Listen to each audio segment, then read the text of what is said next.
مسلح بچھا دیتی تھی اور سر کو سجدے میں رکھتی تھی، یا رب کعبہ مجھے فلاں ضرورت ہے، آج کھانا نہیں ہے، فلاں انسان مانگنے آ گیا ہے، اسے کچھ چاہیے۔ ادھر حضرت فاطمہ کا مسلح بچھتا تھا، سر سجدے میں ہوتا تھا، رب کی بارگاہ میں آپ ہاتھوں کو اٹھا دیتی تھی، خدا کی قسم رب تعالی حکم دیتا تھا، اے جبریل اسے دنیا کا نہیں بلکہ جنت سے کھانا لے لو، حضرت فاطمہ کے گھر میں پہنچا دو۔ خدا کی قسم اگر ہماری ماں بہنیں یہ طریقہ اپنا لے اور جب کبھی ضرورت ہو تو کسی دنیا دار کے پاس نہیں بلکہ حبیب پروردگار کی بارگاہ میں اپنے مسلح کو بچھا کر رب کی بارگاہ میں یہ پیش کرنا، اے مالک و مولا تیرے سوا کوئی نہیں ہے جو عطا کر دے، تو سب سے بڑا داتا ہے، سب سے بڑا رزاق ہے۔ انشاءاللہ اللہ تعالیٰ غیب سے رزق عطا۔ نعرے تکبیر، نعرے رسالت، نعرے رسالت، جشن عید میلاد النبی، نعرے تکبیر، نعرے رسالت۔ سبحان اللہ۔ سمجھ میں آ رہی؟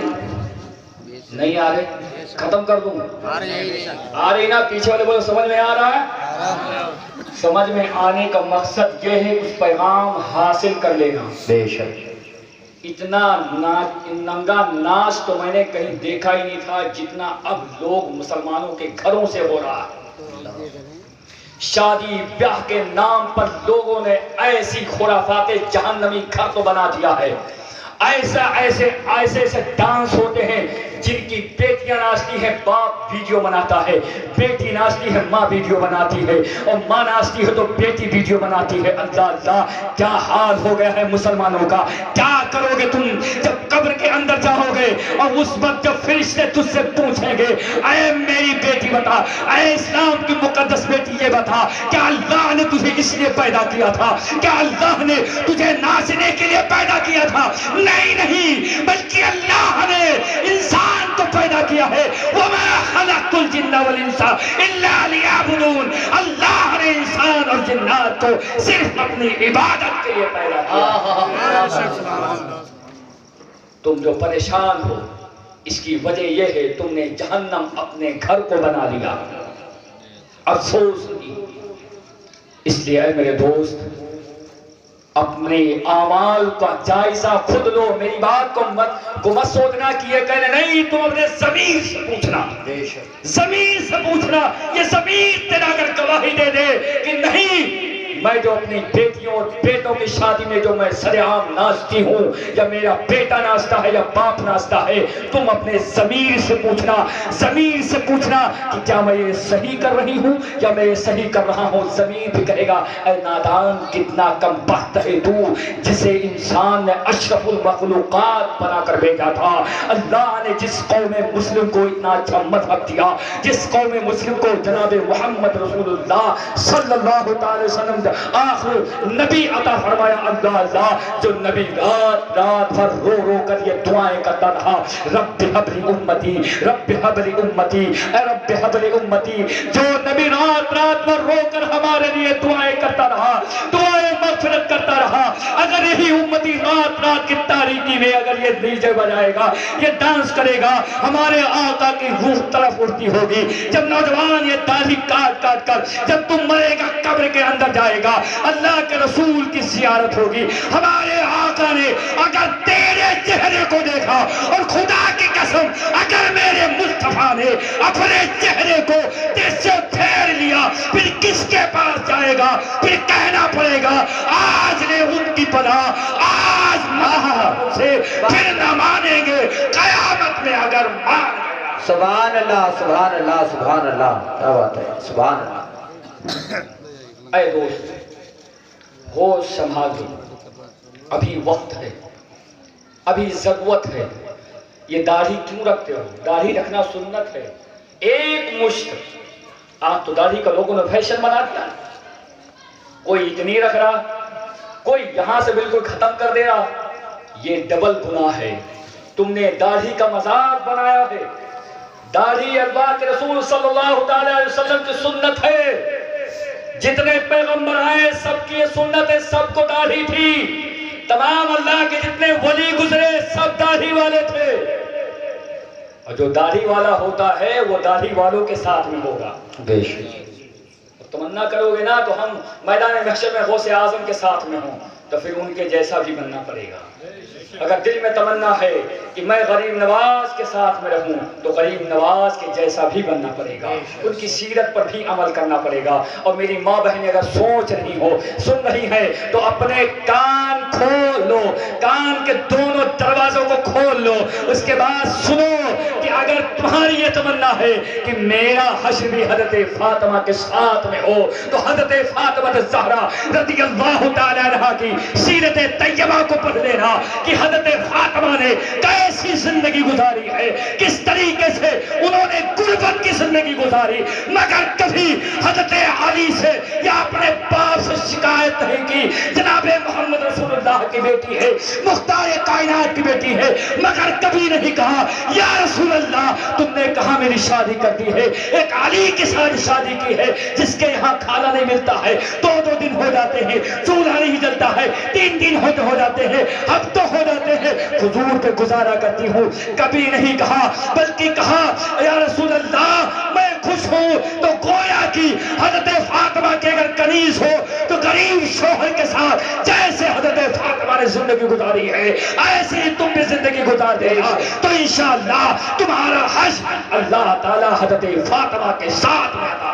سبحان اللہ, سبحان اللہ, سبحان اللہ. اچھا حلوہ بھی ہم بناتے ہیں, کھائے بھی ہوں گے کچھ لوگ, کھائے کہ نہیں کھائے؟ بس سنی آدمی حلوہ کھاتا ہے کہ نہیں کھاتا ہے؟ ہمیں جس کے نصیب میں حلوہ ہوتا وہی نہ حلوہ کھائے گا اور وہی بنائے گا بھی. اب حلوہ بنانا ثابت کہاں سے ہے؟ اور حلوہ ہم اگر بنائیں تو یہ ناجائز اور حرام کیسے؟ اعتراض کرنے والا کہتا ہے کہ اللہ کے رسول صلی اللہ تعالی وسلم کے جنگ احد میں آپ کا دندان مبارک شہید ہو گیا, اس کے بعد آپ نے حلوہ بنوایا تو 1 مرتبہ حلوہ کھایا تھا, تو تم ہمیشہ یہ 15ویں شب کو 14 شعبان کو ہمیشہ کیوں حلوہ بنواتے ہو؟ تو سنی کہتا نہیں, ہم تو سنت پہ عمل کرتے ہیں. تو جان تو غلط کیا کہتا ہے کہ اگر سنت پہ عمل کرتے ہو تو اللہ کے رسول نے 3 پتھر باندھے تھے تو تم پتھر کیوں نہیں باندھتے ہو؟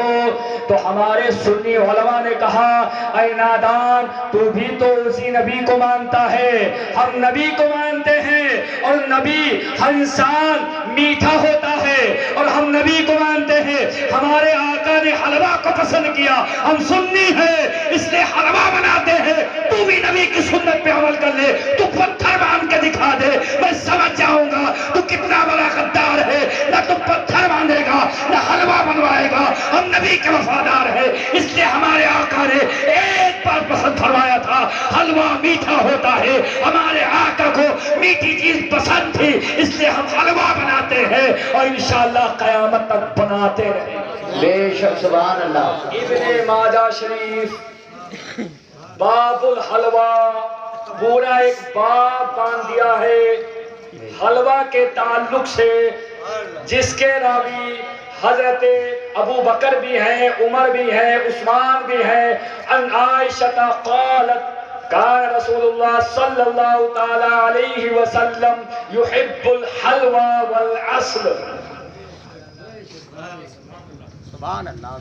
حضرت عائشہ فرماتی ہیں کہ اللہ کے رسول صلی اللہ تعالی علیہ وسلم یحب الحلوہ والعسل, اللہ کے رسول کو حلوہ پسند تھا, آپ پسند فرماتے تھے. بے شک. اور شہد پسند تھا, شہد بھی پسند کرتے تھے.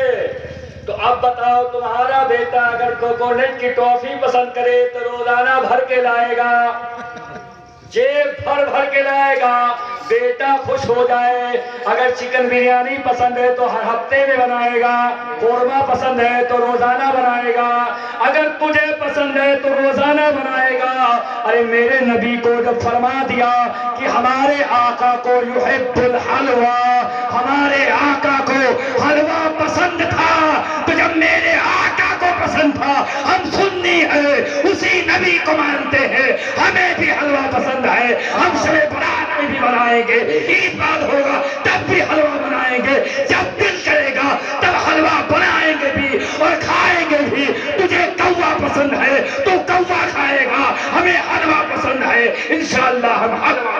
نعرہ تکبیر، نعرہ رسالت، جشن عید میلاد النبی، علماء اہل سنت، نعرہ رسالت زندہ باد۔ ہمیں جو پسند ہوتا وہی تو کھائے گا، پسند ہے کہ نہیں؟ ہمیں میرے نبی نے ایک بار پسند کر لیا، بنا کے دو نا تم۔ اور سب سے زیادہ چنے کا حلوہ پسند ہو، چنے کا حلوہ کھائے گا، کیوں؟ کیونکہ منہ زیادہ چلانا نہیں پڑے گا، محنت زیادہ نہیں پڑے، کھا لے گا بنائے گا نہیں۔ اللہ نے کون سی دشمنی، اسے کہتے ہیں یہ عشق نبی نہیں، بغض نبی ہے۔ اگر صحیح معنوں میں نبی سے محبت ہوتی تو ہمارے آقا کو ایک ہے حدیث قولی، ایک ہے حدیث فعلی، ایک ہے حدیث تقریری۔ حدیث فعلی کہتے ہیں جس کام کو اللہ کے رسول نے کیا ہو اسے حدیث فعلی کہتے ہیں، اور حدیث عملی جسے اللہ کے رسول کسی صحابی نے کی ہو اور کیا ہو اور اللہ کے رسول نے منع فرمایا ہو، وہ بھی حدیث ہے۔ اور یہ ماننے کے لیے تیار نہیں ہے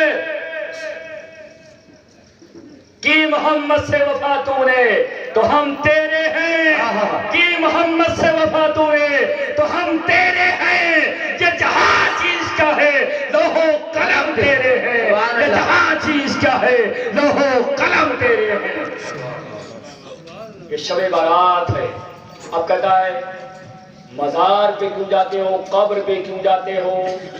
ان عبداللہ ابن مسعود ان رسول اللہ صلی اللہ تعالی علیہ وسلم قال كنت نهيتكم عن زيارة القبور فزوروها فإنها تزهد في الدنيا وتذكر الآخرة۔ زیارت قبور کو یہ لوگ کہتے ہیں کہ حضرت عبداللہ بن مسعود